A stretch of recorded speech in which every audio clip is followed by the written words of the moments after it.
आज के इस वीडियो में सीखेंगे कि एस्चुरी क्या है, डेल्टा क्या है, नदी क्या है, नदी कितने प्रकार की होती है, नदी द्रोणियाँ क्या है ना। इसके अलावा हम ये भी सीखेंगे कि कौन सी नदी कितनी लंबी होती है और यदि किसी नदी की लंबाई ज़्यादा होती है और यदि किसी नदी की लंबाई कम होती है तो नदी के लंबे होने का क्या कारण होता है और नदी के छोटे होने का क्या कारण होता है। तो देखिए, सबसे पहले हम लोग समझने का प्रयास करते हैं कि दो टर्म हमारे पास है, एक है एस्चुरी और दूसरा आपके पास डेल्टा।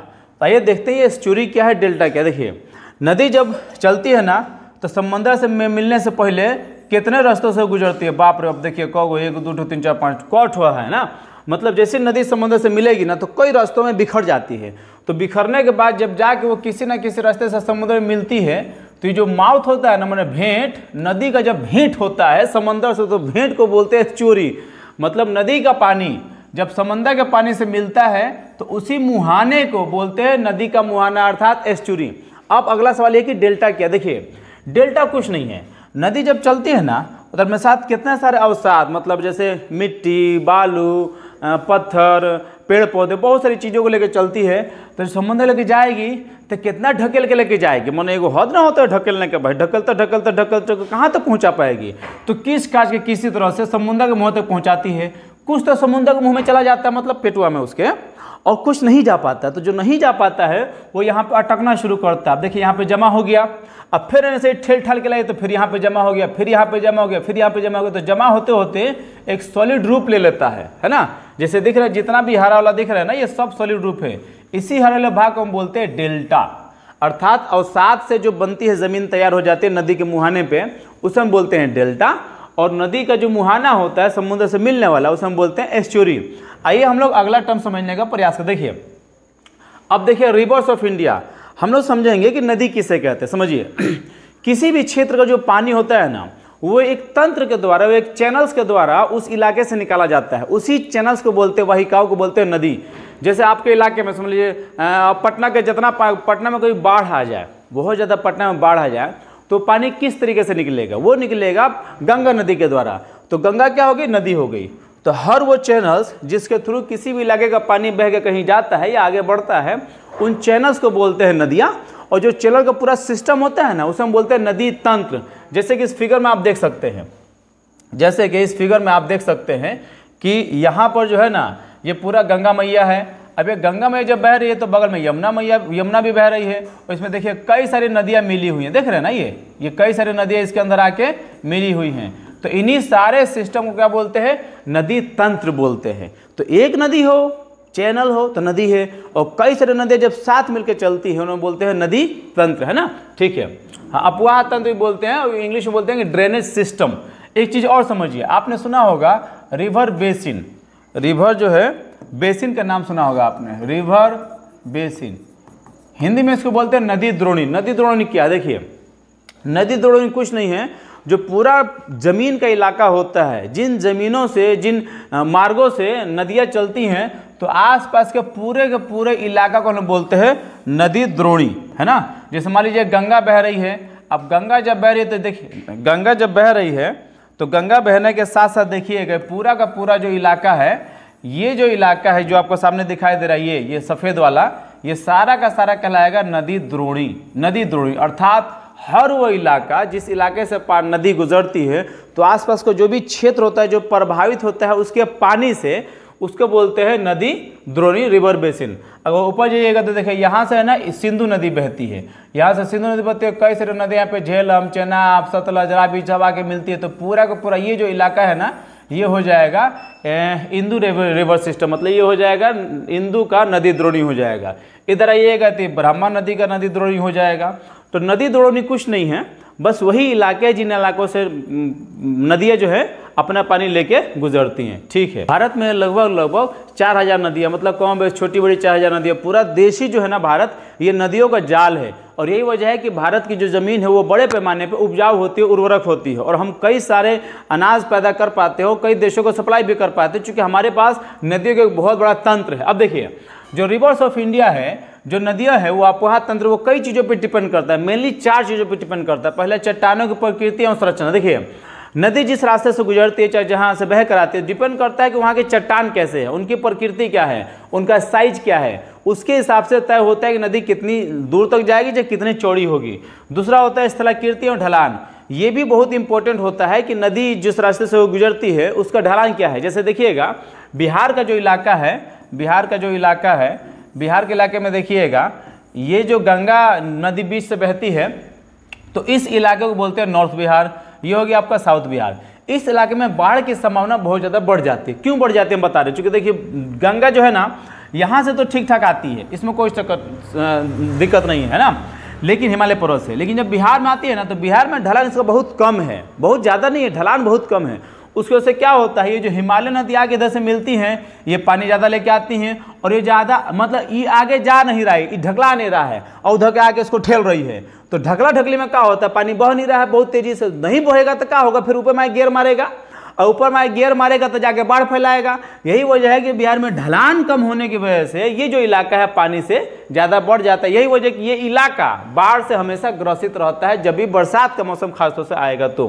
खैर, तो ये बहुत इंपॉर्टेंट है कि स्थलाकृति और ढाल कैसा होता है। तीसरा जो है, नदी डिपेंड करती है बहते जल की मात्रा पे। कोई नदी कितना पानी अपने साथ लेके जा रही है, इससे भी उस नदी के उस इलाके का अपुहा तंत्र का सिस्टम डिपेंड करता है। चौथा जो है बहाव की अवधि, मतलब किसी भी क्षेत्र का जो अपुहा तंत्र होता है, नदियों का जो तंत्र होता है, जाल होता है, पूरा सिस्टम, वो इस पर भी डिपेंड करता है कि नदी का जो है बहाव, पानी नदी में जो पानी का बहाव है उसकी अवधि क्या है, कितने दिनों तक, कितने सालों तक, जो उसका समय क्या है। अब आइए एक चीज़ हम लोग और समझते हैं, होता है आपका मेन रिवर है ना, जैसे ये मेन रिवर है, और दूसरा आपका ट्रिब्यूटरी क्या है, जिसे वितरणिका बोलते हैं, सॉरी जिसे सहायक, इसे बोलते हैं सहायक नदी है ना, सहायक नदी। और एक डिस्ट्रीब्यूटरी जिसे वितरणिका बोलते हैं। देखिए जब कोई मेन नदी चलती है ना, मेन नदी कोई, जैसे मान लीजिए गंगा है, यमुना है, ब्रह्मपुत्र है, इंदु है, जब वो भी बड़ी नदियाँ हैं, तो उनमें कुछ नदियाँ आके मिल जाती है, अपना पानी का योगदान देते हैं। ला भाई थोड़ा सा तू लेके चलते बड़ा, थोड़ा सा हमरो पानी ले ला अपना साथ, मिल बांट के चलो जाई, ताकि सहयोग हुई सबके उके। तो जब बड़ी नदियों में छोटी नदियाँ आके मिलती हैं तो उन्हें हम बोलते हैं ट्रिब्यूटरी। ट्रिब्यूटरी का मतलब होता है सहायक नदियाँ। लेकिन मान लीजिए कि नदी में पानी बहुत ज़्यादा हो गया और आगे चलते चलते कोई रास्ता खुल गया और किसी नदी में उसको नदी निकल गई आगे बढ़ गई, छोटी सी नाला टाइप की, मतलब अगर निकल गई, उसे बोलते हैं डिस्ट्रीब्यूटरी, वितरणिका बोलते हैं, है ना। तो जब किसी नदी में कोई नदी आके मिलती है तो उसे बोलते हैं ट्रिब्यूटरी, सहायक नदी। और जब किसी नदी से कोई छोटी सी नदी निकल जाती है, बढ़ जाएगी धीरे से, उसे हम बोलते हैं डिस्ट्रीब्यूटरी, है ना, उसे हम बोलते हैं वितरणिक। अब देखिए नदियाँ जो होती हैं दो प्रकार की होती हैं, एक होती है हिमालय नदी, एक को बोलते हैं प्रायद्वीपीय नदी। ये मैं थोड़ा सा लिखना भूल गया, लेकिन मुझे उम्मीद है कि आपको इतने से भी समझ में आ रहा होगा। आना ही चाहिए, नहीं आने का क्या सवाल है, इतना भी गंदा राइटिंग नहीं है, गंदा तो है लेकिन इतना ज़्यादा गंदा नहीं कि आप समझ नहीं पाए। देखिए नदियाँ दो प्रकार की होती हैं, एक होता है हिमालय नदी, दूसरी होती है प्रायद्वीपीय नदी। हिमालय नदी को इंग्लिश बोलते हैं हिमालयन रिवर्स ही बोलते हैं, और प्रायद्वीपीय नदी को इंग्लिश बोलते हैं पेनिसुलर रिवर। पेनिसुलर मतलब कि वैसी नदियाँ जो ज़मीन मतलब पठारों से, मैदानी भागों से निकल के आती है। जैसे देखिए आपको मैप दिखाई दे रहा है, यहाँ से ये पूरा का पूरा हिमालय का भाग है। अरे कैसे काला नहीं होता है भाई, ये पूरा का पूरा जो है ना हिमालय है, ये पूरा का पूरा क्या हिमालय, पूरा का पूरा हिमालय है। तो पूरा का पूरा जो हिमालय है, तो यहाँ से निकलता है इंदु रिवर, यहाँ से निकलते हैं गंगा मैया, गंगा नदी निकलती है, यहाँ से निकलता है ब्रह्मपुत्र। तो ये जो नदियाँ हैं जो हिमालय से निकलती हैं उन्हें बोलते हैं हिमालयन रिवर्स। सिर्फ यही तीन नहीं निकलती है, यहाँ से देखिए झेलम है, चेनाब है, रावी है, सतलुज है, ऐसे बहुत सारी नदियाँ जो हैं ये हिमालयन रिवर्स है। इधर से कोसी निकलेगी, यमुना निकलेगी, ब्रह्मपुत्र है, बहुत सारी नदियाँ जो है। तो हिमालय से निकलने वाली नदियों को हम लोग हिमालयन रिवर्स बोलते हैं। और जो नदियाँ देखिए पूरा का पूरा मैदानी भाग है ना, इस इलाके से जो जैसे नर्मदा है, तापी है, गोदावरी है, कृष्णा है, कावेरी है, महानंदी है, जितनी नदियाँ मैदानी भाग से निकलती हैं वो सब की सब प्रायद्वीपीय नदियाँ कहलाती है। तो हम सिंपल है, हिमालय से निकलने वाली नदियाँ क्या कहलाएंगी, हिमालय रिवर्स, और मैदानी भाग से निकलने वाली नदियाँ क्या कहलाएंगी, प्रायद्वीपीय नदी। अब देखिए इनमें मुख्यतः 8 अंतर है और बहुत इंपॉर्टेंट है, इसको आपको समझ लीजिए, क्योंकि ये आपके एग्जाम में आता है। कई बार डायरेक्ट कहता है कि अंतर लिखिए, और कई बार जो पूछेगा 1-2 पॉइंट देकर पूछेगा। तो आइए हम लोग समझने का प्रयास करते हैं क्या अंतर। देखिए हिमालय नदी का सबसे पहला क्या है कि साल भर पानी रहता है, अर्थात देखिए जो हिमालय नदी का गुण होगा ना, प्रायद्वीपीय नदी के उसको अपोजिट हो जाएगा। इसलिए मैंने सिर्फ हिमालय नदी लिखा हुआ है, प्रायद्वीपीय नदी नहीं लिखा है। हम आपको समझा देंगे, कोई दिक्कत नहीं होगी। देखिए हिमालय नदी में साल भर पानी रहता है, इसका मतलब कि प्रायद्वीपीय नदी में साल भर पानी नहीं रहता होगा, है ना। क्यों नहीं रहता जाने, देखिए ये पूरा का पूरा इलाका नीचे का प्रायद्वीपीय नदी हो गया, ये ऊपर हो गया हिमालय नदी। देखिए ये प्रायद्वीपीय नदी रहेगा जमीन का, मैदानी भाग का। तो मैदानी भाग में जो पानी होगा वो कहाँ से आएगा? आसमान से आएगा, मतलब बारिश से आएगा। आसमान से मतलब बारिश से आएगा। तो बारिश से आने वाला पानी का इंतजार होगा बरसात के दिन में, अर्थात बरसात में इन नदियों में पानी रहता है, लेकिन उसके बाद उसके पहले गारंटी नहीं है। अगर बरसात बहुत बरियार हो गया, ढेर हो गया, तो पानी रहेगा, कचाकच भरा रहेगा इसमें, लेकिन अगर नहीं है तो कोनो गारंटी नहीं है। हिमालय नदी के साथ क्या है, ये पूरा का पूरा यहाँ पे ग्लेशियर्स है, पूरा का पूरा यहाँ पे क्या है, ग्लेशियर्स है, पूरा का पूरा जो है ग्लेशियर्स है, मतलब यहाँ पे बर्फ के बड़े बड़े पहाड़ हैं, तो पिघलते रहते हैं, अर्थात उनमें हमेशा पानी रहेगा। और जब बरसात का दिन आएगा तो और पानी हो जाएगा, अर्थात सालों भर इसमें पानी रहने का चांस है, क्योंकि यहाँ पे ग्लेशियर्स है, यहाँ पे सूखा है, ज़मीन है, तो पानी अगर बरसात होगी तो रहेगा, नहीं होगी तो नहीं रहेगा। दूसरा क्या है, इनकी लंबाई अधिक होती है, और हिमालय नदियों की लंबाई अधिक होती है, लेकिन प्रायद्वीपीय नदी की लंबाई अधिक नहीं होती। देखिए जैसे यहाँ पे देखिए एक नदी निकल के बहती है, ये जो नदी है ये है इंदु रिवर, खुद इसकी लंबाई है 3200 किलोमीटर। आप जाइएगा ये ब्रह्मपुत्र, ये भी हिमालय नदी है, इसकी लंबाई नापिएगा तो लगभग इसकी लंबाई हो जाएगी 2900 किलोमीटर। हम लोग की जो गंगा नदी है, हमारी अपनी गंगा नदी जो है, इसकी लंबाई है 25 किलोमीटर। तो मालूम है आप सबको, कुछ छुपा थोड़ी है, महाज्ञानी लोग हैं भाई, छुपा क्या आप लोगों से। तो 25 किलोमीटर देखिए कितनी लंबी है। अब आप यहीं पर देख लीजिए कितना लंबा होगा, देख लीजिए कितना लंबा होगा। यहाँ निकलता है भूल भुलैया में, पता नहीं कहाँ से निकल कहाँ गंदे चला जाता है, पता नहीं चलता है, कब निकला कब जाके समा गया, किसी को पता तक नहीं चलता है, अर्थात लंबी होती है। वजह जान लीजिए कि हिमालय नदी लंबी क्यों होती है, क्योंकि पानी बहुत ज़्यादा रहता है, और पानी नदी में जो बहुत ज़्यादा रहेगा ना, तो अथाह मार्ग मतलब इसे बहेगा, तो जब बहेगा तो कोई रास्ता रोक पाएगा पानी का, ठीक है, और स्टूडेंट के रवानी का, दुनिया के कोई ताकत रास्ता नहीं रोक सकते जब तक तो खुद नहीं रुकना चाहे। तो मान लीजिए कि अभी ये रास्ता में पानी आ रहा है और कोई यहाँ बांध बना दे, रुकेगा, बांधवा टूट के आगे बढ़ जाएगा, कितना बांध बना पाइएगा आप। जो हिमालय नदी में इतना ज़्यादा पानी रहता है कि कोई इसका रास्ता नहीं रोक सकता। यही वजह है कि ये तब तक नहीं रुकेगा जब तक इसे समंदर में जाकर नहीं मिल जाए, ये जान लीजिएगा। दुनिया की कोई ताकत इसका रास्ता नहीं रोक सकते। देखिए कहीं पे कोई रुका के ना घूम टेढ़ मेढ़ होकर फिर आके समा ही जाता है समंदर में। लेकिन ये जो नदियां हैं, इनमें चूंकि पानी बहुत ज़्यादा नहीं रहता है, तो उस लेवल पे फ्लो नहीं कर पाती है, तो जो फ्लो नहीं कर पाएंगे तो बहुत लंबी दूरी तक तय नहीं कर पाएंगी। दूसरी वजह होती है तीसरी, नदी द्रोणियाँ बड़ी होती हैं, जैसे गंगा सिंधु, मतलब मैं आपको बताया रिवर बेसिन, ये पूरा का पूरा जो इलाका है ये कहलाएगा गंगा रिवर सिस्टम, मतलब गंगा द्रोणी, और ये जो पूरा इलाका है ये होगा, है ना, इंदु द्रोणी हो जाएगा, इंदु रिवर बेसिन। लेकिन इनका रिवर बेसिन बस इतना ही होता है, ज़्यादा नहीं होता है। तो जो भी हिमालय नदियाँ हैं उनका नदी द्रोणी मतलब वो इलाका जहाँ से जिस पूरे इलाके से पानी बहता है वो ज़्यादा बड़ा होता है। चौथा क्या है, ये गहरी घाटी एवं गोज बनाते हैं, महाखंड का निर्माण करते हैं, मतलब जाहिर सी बात है, देखिए फ्लो बहुत ज़्यादा है, पानी बहुत ज़्यादा है, और चूँकि पहाड़ों से गुजर आ रही हैं तो जाहिर सी बात है घाटी बनाएंगी, गोज बनाएंगी। जब अगला क्या है, ये अक्सर डेल्टा बनाती हैं, सिंपल सी बात है, डेल्टा में बताया था।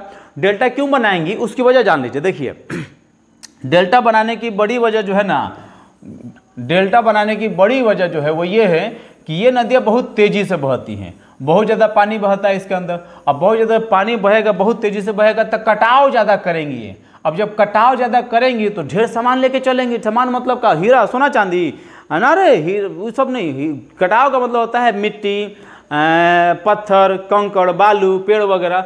जब कटाव लेके जाएंगी तो देखिए यहाँ पर आके इसको क्या करेंगे, फैला देंगी।